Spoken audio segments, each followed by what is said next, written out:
Your film is now ready to be shown.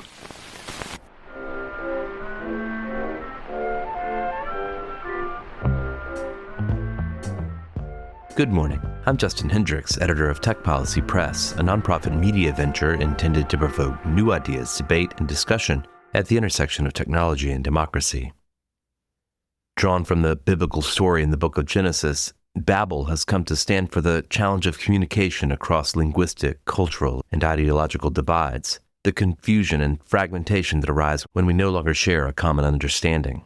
Today's guest is the author of a new book that invokes Babel and tries to find an answer to how we can create the space to imagine a different information environment that promotes democracy and consensus rather than division and violence. I'm John Wihbey, Associate Professor of Media Innovation at Northeastern University, and I'm the author of a new book governing Babel, the debate over social media platforms and free speech and what comes next. John, I'm excited to speak to you about this book, which is just out from MIT Press.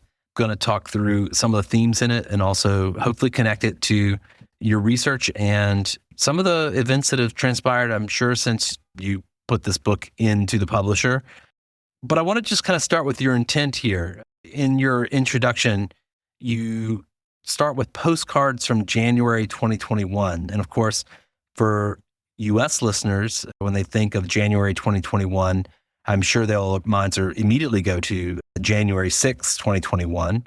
You, of course, start there. You talk about January 6, 2021 and the unique role that social media and the kind of current information environment appeared to play in the events of that day. But you point to other events that may be less familiar to the listener. Can you just talk about why January 2021 was your window into this book? Yeah, my initial research around the kind of contemporary information environment and questions of content moderation really dove into the January 6th events. And I drew on a lot of documents and really secondary sources that other people had. But one of the things I noticed when I started trying to put it in context was that it really appeared that the month that the third decade of the 21st century started, there were sort of all kinds of warning signs around the world. And many, they weren't politically connected, but they all had this common theme of the online environment and the kind of particular situation, I think, presented by social media platforms. And so in Russia, there were huge protests around Alexei Navalny. It actually was really the sort of the catalyst for the events that put him in prison, then ultimately led to his death.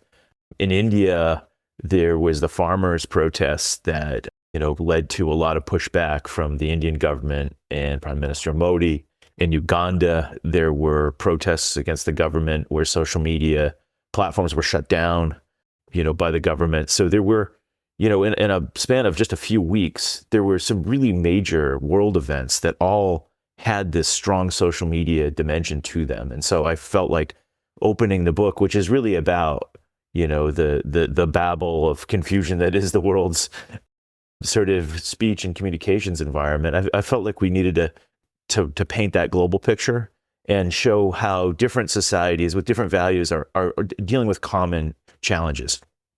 This podcast, we've come back again and again, including with your help. You've been on this podcast before, to questions around the intersection of information, social media platforms, and society, and certainly the intersection between tech and democracy as a kind of primary concern.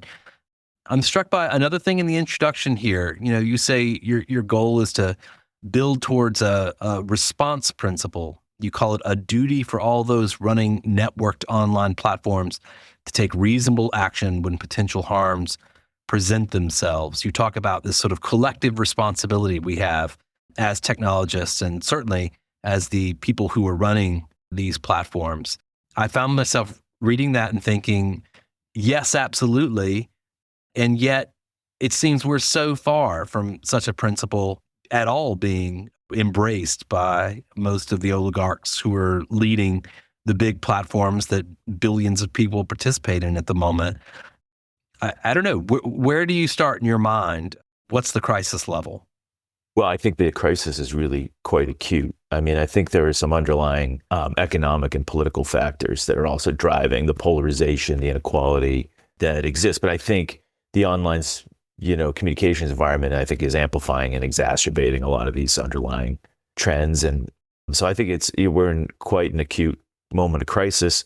But, the book tries to point out that we've been in crisis moments that at least are echoes of this moment.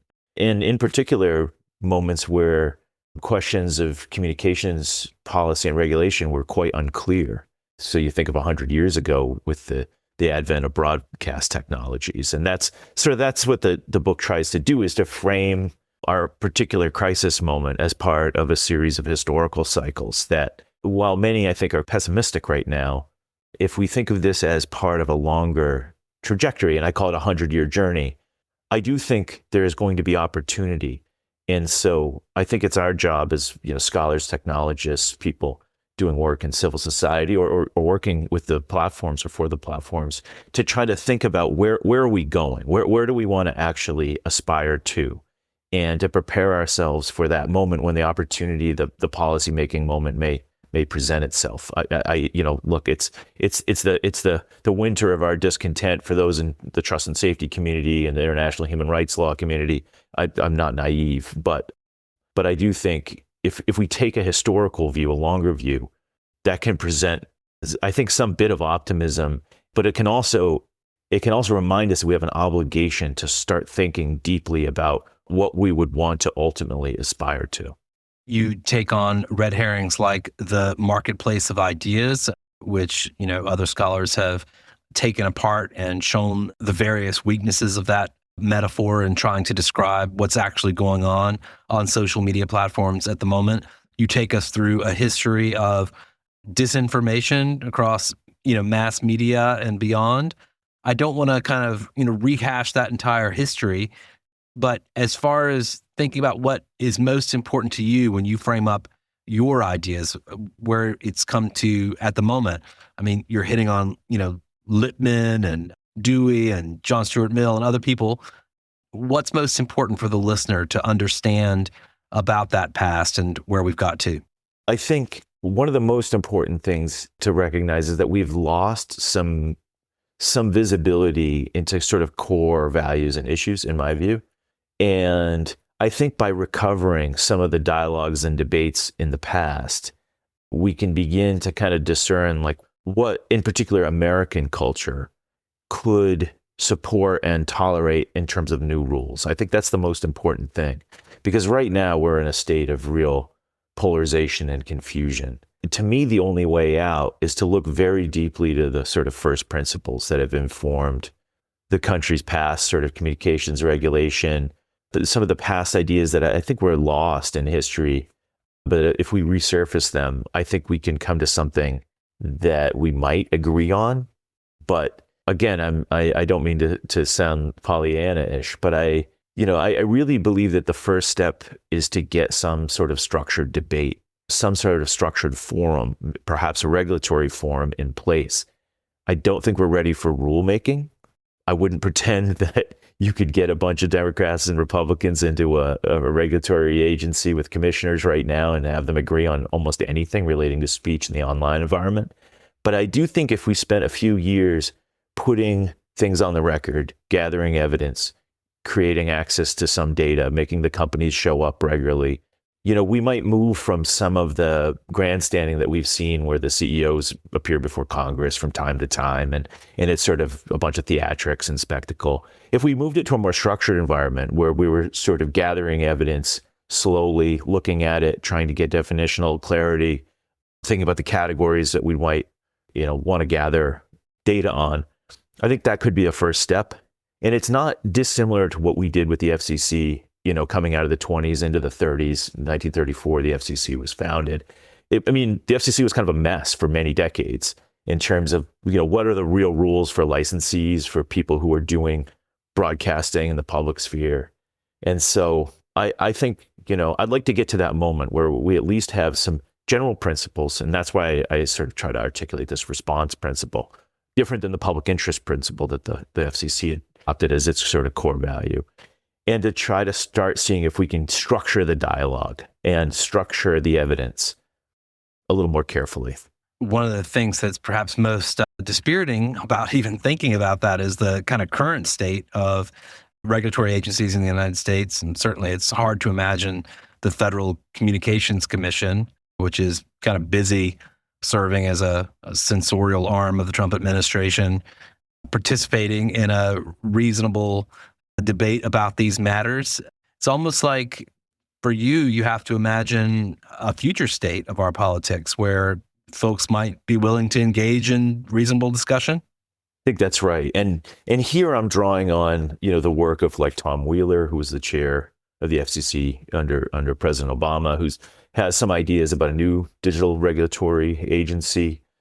Others have put forward ideas for a digital or platform sort of regulator. There may be different ways to do this. And I'm not, a policy scholar proper. So the book is nonfiction narrative and really does a lot of storytelling, but it does have an argument embedded in it.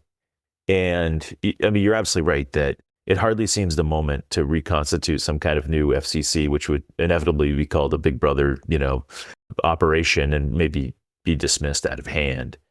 But I do wonder, as the sort of laissez-faire speech consensus has fallen apart, and you see it with some serious reservations about what the FCC is doing, particularly with regard to the Jimmy Kimmel jawboning, but in a lot of other respects. You start to see people on all sides of the aisle say, wait a minute, maybe there should be some rules and sort of solid principles that should govern this space.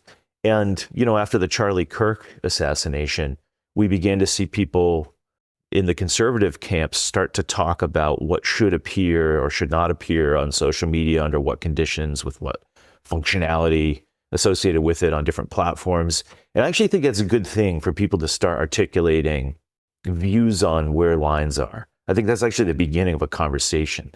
And it's worth pointing out that the traditional civil libertarians on the left, the free speech maximalists on the right, have kind of started to change positions around issues of hate speech, around issues of disinformation, around issues of expression generally. And so the lines are getting really blurry, which to me says that there may be an opportunity in the coming years to try to figure out whether we could re-articulate a set of rules about sort of large online communication spaces.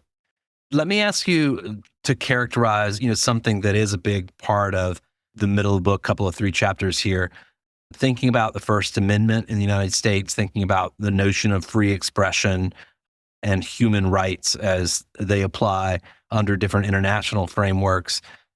I don't know, what's your sort of assessment of where we've got to? I mean, we've had various other conversations on this podcast with First Amendment scholars in the past. We've had on people like Jamil Jaffer, we've had on Marianne Franks, various differing views on exactly where we're at. But what's your assessment based on this book, based on your effort here, of where we've got to on those conversations? Those the folks you mentioned are luminaries in the legal, First Amendment scholarship and jurisprudence. And so, in some ways, I'm treading into territory that's beyond my expertise as a scholar, but as a writer and as someone who's trying to tell a deeper story. One of the things I wanted to try to really investigate is this suggestion that the First Amendment and international human rights law in particular are somehow incompatible. And so what I try to excavate is the ways in which, in particular, the efforts of Eleanor Roosevelt, but others, really took the American First Amendment and made it global. And that informed the effort to create some kind of agreed upon set of international laws, particularly relating to human rights and expression. And so the book tries to remind folks that, this was it was a global project to create, for example, the International Covenant on Political and Civil Rights, other sort of landmark pieces of law. It was a deeply American project, though, in many respects. And although, recent administrations in the U.S. have balked at, I think, fully embracing a lot of this, it is in some ways deep in the DNA of the United States to try to think of the First Amendment as a kind of global principle that can help protect dissidents, can ensure free expression, can help human rights activists, can ultimately, speak to the protection and the flourishing of democracy. I think we've lost that. There's a real pessimism about the ability of international law to really mean anything. And in some ways, I'm trying to tap into some memory of what the U.S. did do and by extension could do. You focus in particular on incitement. You have, some recommendations for social media platforms in particular and what they should do about the problem of incitement. Can we just touch on that one for a bit? Because, going back to your entry point in January of 2021, I mean, that seems to be one of the most kind of, I guess, high-level concerns that everyone has around social media. I mean, we're seeing it across the globe. I'm even thinking about the recent events in the UK where, are arguably disinformation, including claims spread by Elon Musk, led to violence. We've seen many other examples of this in past. How do you think social media platforms should think about incitement in the current environment? Well, it's a really difficult question in terms of getting like really great definitional clarity and then the platforms being able to operationalize it. But I would say if someone is live streaming effectively a domestic terrorist act, as happened on January 6th, but as we've seen, around the world in different cases, I think a reasonable citizen, whether in the United States or around the world, would agree that the companies have some obligation to prevent that type of action from occurring on their platform. And, and when it's discovered, to have sufficient capacity to do so. And so one of the things that came out of the January 6th congressional investigations was that, for example, the Twitter platform, now X, really just didn't have the capacity to control the online environment. There just weren't enough firefighters. There weren't hydrants. This is from some of the unpublished but kind of revealed reports that folks like Dean Jackson were involved in authoring. The platform just didn't have enough people and didn't have the technical capacity to kind of chase this stuff down. Even stuff that's like clearly violating federal law and is dangerous. And it seems to me that requiring platforms to have enough personnel and enough technical capacity to be able to fight against, civil, incidents that involve terrorism, civil conflict, other kinds of really, dangerous environments and situations, seems like a reasonable thing. So maybe some kind of preparation standard. And, certainly I think that would be a first step in terms of requiring some kind of protection against incitement. But the incitement chapter also looks at a few other possible ideas. One is this idea around sort of overt actions and actors. And I think helping the platforms to see part of their duty of care as doing more than just looking at messages, but also trying to discern what's going on, outside the platform. If there is a group that is clearly trying to foment violence, having a duty to actually do some additional work, and that may mean phone calls, it may mean discovery, it may mean calling law enforcement, but getting some context, I think, is also an obligation. You'd have to structure that really carefully, but I will say the platforms have contact, with law enforcement every single day. There are hundreds of contacts. This is really tricky territory because it gets into this collaboration that I think has become quite controversial. But one of the recommendations of the book is that if you got a new regulatory forum or agency, you could channel all of that government contact into a transparent environment where it's actually recorded. There's some oversight, there's independent oversight. Right now what we have is a pretty willy-nilly kind of hodgepodge of relationships between government, job owning, all these different considerations. And there's no sort of one place to put all of these communications where there's sort of some oversight. So, and then the final thing I note in the incitement chapter is just the issue of encryption, which I think is really bedeviling a lot of folks, including the platforms, but also law enforcement and civil society groups, because so much of the communication, particularly illicit communication, where violence might be advocated, where illegal conduct might be instigated is done on end-to-end encrypted platforms. And so there's a huge question. What do you do with the WhatsApps and Telegrams and Signals of the world? Certainly, these are incredibly important values, right, to have privacy protection. And we wouldn't want to violate that. But there are some new ideas about, for example, message franking, where there would be a way of at least validating that some kind of bad activity is going on if someone within that communications channel wanted to report it out as a potential problem.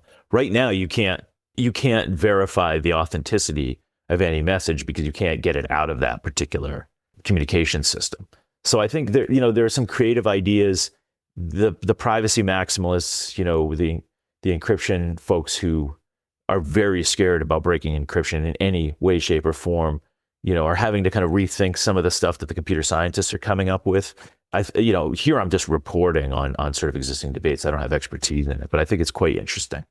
I think during the period of time that the court obviously was arguing about and civil society was arguing about the facts of the case in Murphy v. Missouri, there was a desire. I remember myself even saying, there needs to be a reasonable conversation about the relationship between social media platforms and government and the relationship between certainly law enforcement and social media platforms.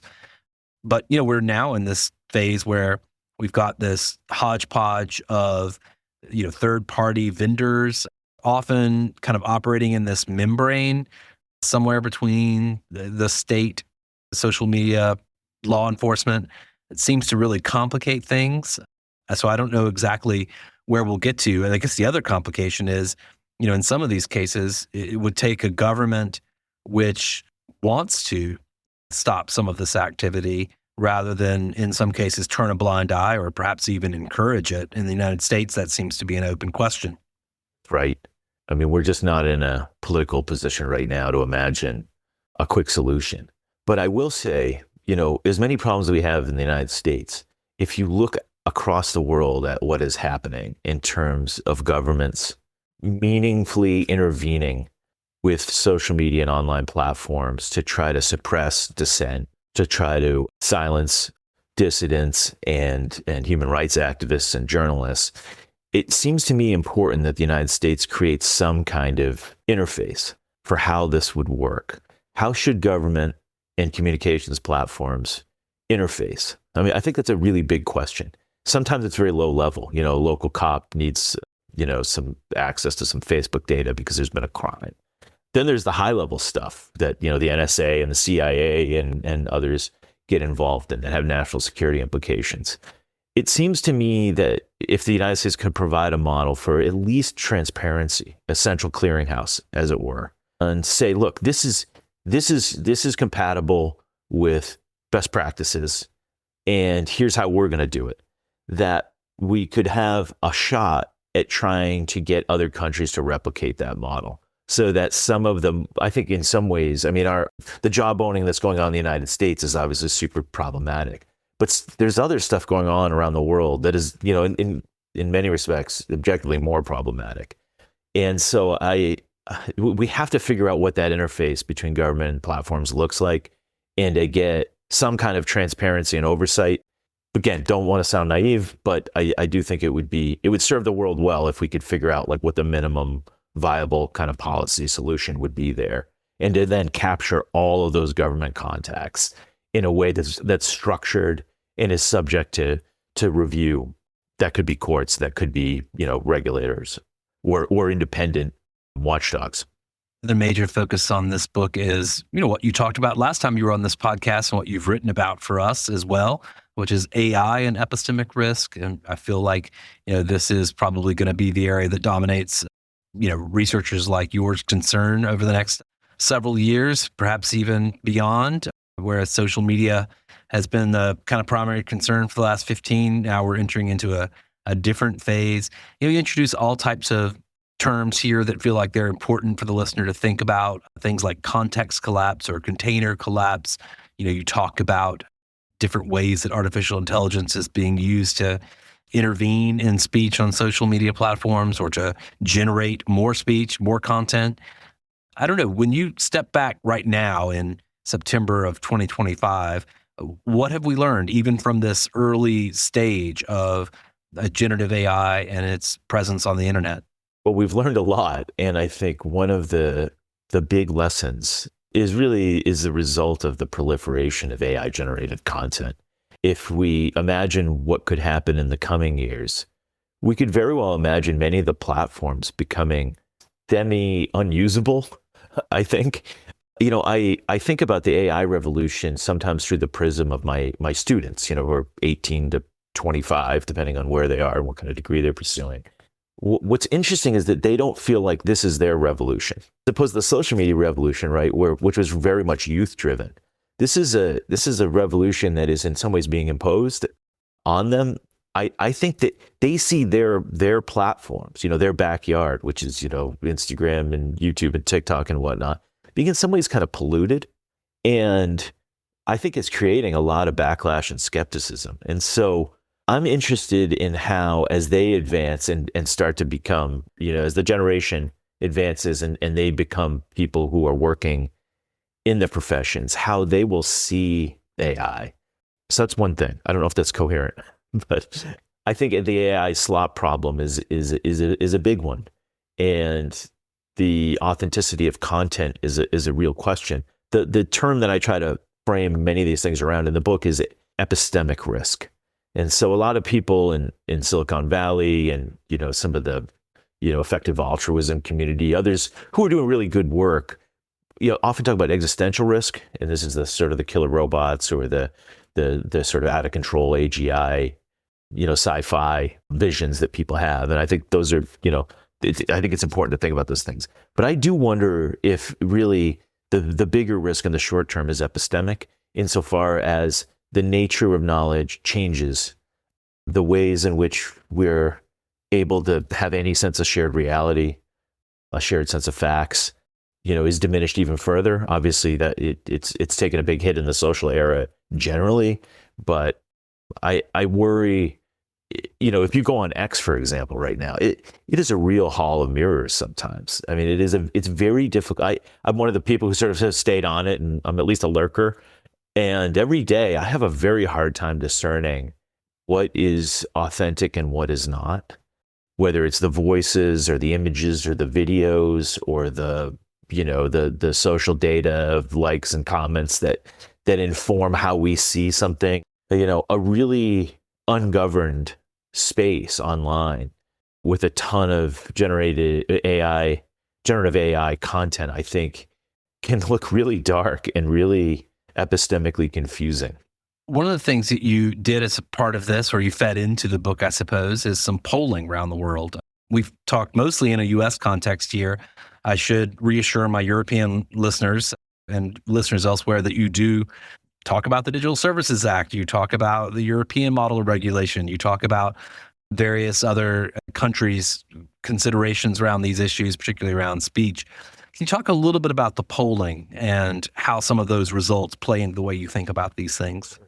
Yeah, and I mean, our team at Northeastern has survey research touching on different countries around the world, but there's been a lot of subsequent polling and survey research from a lot of other great groups. I was just reviewing a bunch, and a couple sort of findings that I think unite both our work and the work of others, whether it's the TUM group in Europe, whether it's Pew, many other scholars out there doing this work. One is that the U.S. tends to be an outlier in terms of having stronger sort of libertarian, kind of First Amendment fundamentalist views on social media. In other words, real hesitancy around content moderation. Although I would point out that once you start to point to specific interventions, context labeling, downranking stuff that's really nasty, a lot of the American public sort of comes around to seeing that as like a sensible trade-off. Around the world, pretty much the finding over and over again is that there is a very strong appetite among publics for some kind of content moderation. Once you get really specific on hate speech and disinformation, there's some variation, but I think the platforms and the policymakers would be well served to just sort of look at this and say that, this is strongly supported by publics. They see trade-offs, obviously, between free expression and some degree of moderation, but the polling and survey data is pretty consistent. That said, even within regions, for example, like East Asia, and I surfaced some of this data, I think it's from Pew, where you would notionally have a lot of maybe cultural overlap, there are quite different sets of views on the trade-off between keeping social stability and harmony and being able to say whatever you want. And so, even within countries that border one another, you can see a lot of differences. But one of the findings from my research is that if you ask really high-level questions, you often get tons of consensus. If you ask more specific questions, you start to see more regional and country variation. And the platforms, frankly, have to then operationalize like what the rules are. They have to respect national law. They always say that. So I would not pretend that it's an easy set of trade-offs and balances to strike in each country, but I think there's broadly consensus around there needing to be some amount of content moderation. And so the conversation should be, where are the thresholds? What are the definitions? How do we keep things like roughly under control, even while allowing, lots of ideas to ventilate and to circulate? John, I want to come back to this idea of the response principle. You say early on that the book builds towards it, and by the end, we come to this notion of it. You say the response principle offers an opportunity to consolidate a new set of expectations, a norm that could be broadly translated into local law. This principle derives from original traditions of media and communications governance thinking, namely First Amendment jurisprudence, the fairness doctrine, the right of reply, power of counterspeech, various aspects of the long information justice movement, particularly relating to transparency and human rights impact assessments that have been developed over the past century. I just kind of want to give the listener the basics on this response principle. And maybe, if you will, convince me why it's not essentially a kind of appeal to the owners of these platforms to behave in a more moral fashion. Sure. And, that's sort of maybe my rhetorical flourish to try to kind of bring it all together. But I do believe that if you look at the whole trajectory of particularly 20th century history and into the 21st century, and you look at American jurisprudence, the trends, that's what I'm trying to trace, that you see what, one observer called a kind of rule of elementary fair play, which is that if people are criticized or there are harms that are levied against, a certain group or certain set of people, that there should be some kind of response. And I think it's very deep, actually, in sort of American culture, this elementary rule of fair play. I will note that there was this idea of the right of reply, which got basically adopted around the world. It almost got enshrined in some of the UN's sort of origin doctrines and whatnot, but it didn't quite make it. It's an interesting law, and I'm, again, not a legal scholar, but if you trace its sort of history, it's the thing that gets rejected in the Tornillo decision in the 70s, which basically says the government cannot basically tell publishers, newspapers in that case, what to do. The case was about whether someone had the right to print a reply in a newspaper. It became central again in the net choice decision recently. So it kind of came sailing back because Tornillo is about rejecting a right of reply. And so broadly, we see this sort of response kind of principle at play. In net choice, it's interesting because if you read Justice Barrett's concurring decision, she makes a bunch of observations about where, how would algorithms play into all this? How, are certain types of algorithms, infrastructural, are other type of algorithms expression that we should protect? And so I see in some ways like recurring issues that are from our history that we've sort of gotten lost. For example, this right of reply being kind of resurfaced in new ways and in different ways in an algorithmic era. And so I'm trying to kind of do a genealogy of ideas in the book. I don't know how successful it is, but I try to bring that forward. And, I had distinguished this response principle from a public interest principle, which is sort of where the FCC began. And I think we're dealing with very different communications capacities and capabilities. And I can't imagine a public interest standard being implemented. People have talked about, let's get the fairness doctrine back, somehow. And I just don't see a path for that. And, a lot of policy scholars like Phil Napoli have looked at it and said this is pretty dubious. But I do think we might be able to, within this sort of risk assessment framework and this response framework where, there's a kind of rule of fair play, start to think about shaping a regulatory environment which asks the companies to show some kind of responsiveness and social responsibility.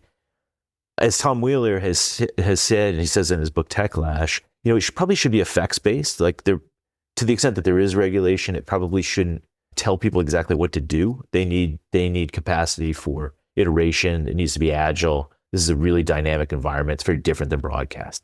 But giving people directional instructions and making it an effects-based kind of regulation, I think would be good. And so I hope the response principle could be a way of being a kind of umbrella idea that could encompass a lot of different elements. John, you're speaking to me from Stanford. You're attending the Trust and Safety Research Conference there. This is the first year I haven't attended that conference, so maybe I'm, slightly missing some of the folks that I know are there, including many Tech Policy Press contributors and many of the folks that you cite in this book who are presenting. I don't know, what's your lay of the land? How does it feel in that community this year? A lot has changed since last year, not to mention the administration, the politics of everything, but certainly even the, I suppose, emphasis that the tech leaders are putting on this space. What's your make of it? And maybe I'll even challenge you. How does it tie in to the book? Well, Justin, many tears have been shed because of your absence. I should say that first of all. And actually, some of your colleagues are obviously here, and it's always a wonderful event to see people who are working in common, questions and industry typically is here. They're here this year. The AI companies are here in some force, and so is Google. Some of the other companies didn't send as many representatives this year, and that might be a political thing and might be a scheduling thing. I think the atmosphere is one of great uncertainty because both, government and the major platforms, I think, were quite engaged with this research community for many years and have pulled back, both because of the Trump administration's policies, but also the pivots from many of the major companies. I think there's more trepidation around, all these issues of trust and safety, which have been politicized. There's a sense that we're in a kind of winter cycle, I think, in trust and safety and, in international human rights law and other areas, which, are all relevant. Nevertheless, there's a great amount of interest in thinking about how generative AI is going to intersect with the communications platforms. And so I think there's a lot of energy around just trying to study this new variable in the equation. I think a lot of people are also starting to think about how they could help states, U.S. states, formulate their policies, whether it's AI, and we know there's been more than 1,000 bills or something like that touch on AI, but also trust and safety regulations, whether it's relating to youth harms, whether it's relating to other kinds of scams or other kinds of harms that may occur on platforms. People are really engaged, I think, at the state level, and also our colleagues in Europe. You mentioned the Digital Services Act, the Digital Markets Act, the Online Safety Act in the UK. There's a lot of regulatory action, just across the pond.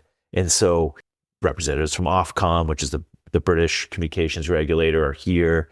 Other folks from across the world who are doing national level regulation and who are looking for ideas, allies, are in the mix here. And so I think in some ways the TNS community is sort of looking both sort of more locally within the United States, but then also internationally, because a lot of the policy action, as I say in the book, the U.S. is sort of sitting on the sidelines now at the national level. There's really nothing going on at the federal level to speak of, and there doesn't seem to be any prospects for meaningful legislation to be passed in the next few years. But there's plenty of action, both sort of down at the grassroots level and then also across the ocean. I appreciate that dispatch. Can't imagine there are terribly many tears being shed, but of course I'll shed one for missing the opportunity, and also for visiting my favorite restaurant in Palo Alto, Zareen's, which is excellent Pakistani food. Recommend it to any listeners. But John, thank you for taking the time to speak to me from the conference, and commend my listeners to the book, Governing Babel, The Debate Over Social Media Platforms and Free Speech and What Comes Next, out from MIT Press. Thank you so much. Thanks, Justin.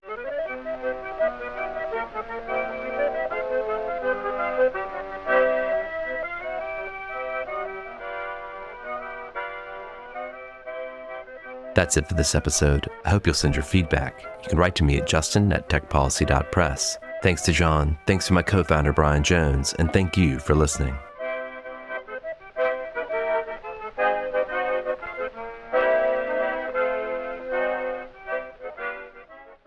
Tech Policy Press.